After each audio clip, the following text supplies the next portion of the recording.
Chapter 24, New Imperialism and Global Patterns. What makes a country powerful is kind of, this overarching essential question when we look at imperialism.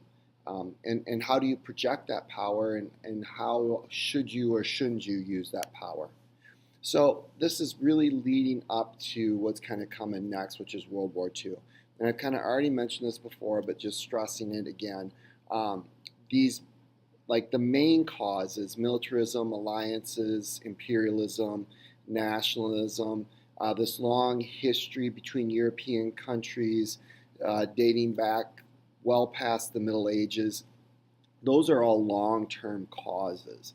And so if you kind of think of it, I guess, as throwing piles of stuff on that you're going to light on fire, the bigger that is and the more flammable that stuff is, the more dangerous the situation becomes. And then just what you need is this immediate spark that's going to have the whole thing blow up. And so this is really laying the groundwork for all of this kindling and stuff that's getting piled on in the lead up to World War II. So let's look at this very first section: building overseas empires. Were Western nations right to build imperial empires? So the thing that you should be paying attention to by the end of this is the causes for this new imperialism, why these imperial empires spread so quickly over a matter of a few decades, and then different ways that imperial governments ruled their empires.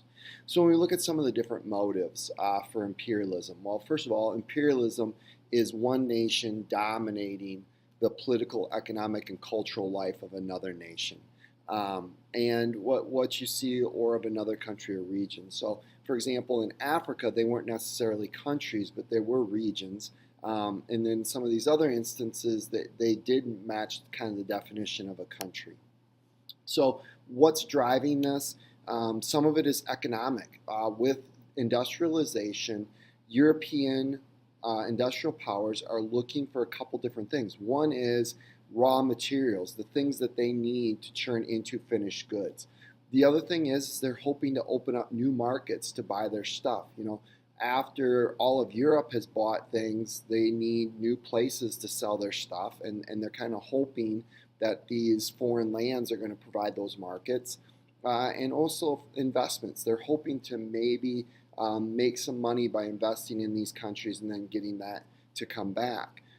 You have political military motives, bases. You need these military bases around the world to get you coal and supplies and protect your economic interests. In some instances, to halt the expansion of others. You don't want to feel like, oh, geez, Germany's getting ahead of us, we need to hurry up and catch up, and vice versa. And the other thing is the way these countries view these things is the more colonies you have, the more it shows that you're a powerful country, and that you're protecting your national interests and you're protecting your national security. Some of it is humanitarian and religious. This idea that Western civilization is better than other civilizations, and that if we bring Western civilization to Latin America, to Africa, to Asia, that we will uplift their lives and they could be just like everybody else. They hope to bring medicine, law, and Christianity to these places.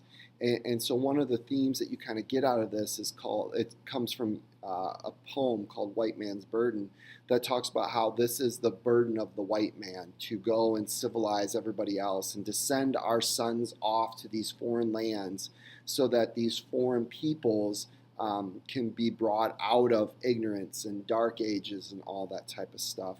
And we already talked about social Darwinism, but this fits in here too, that that's just the social order of things, that it's survival of the fittest, that the powerful nations of the world, the superior races of the world, are going to dominate the weaker ones.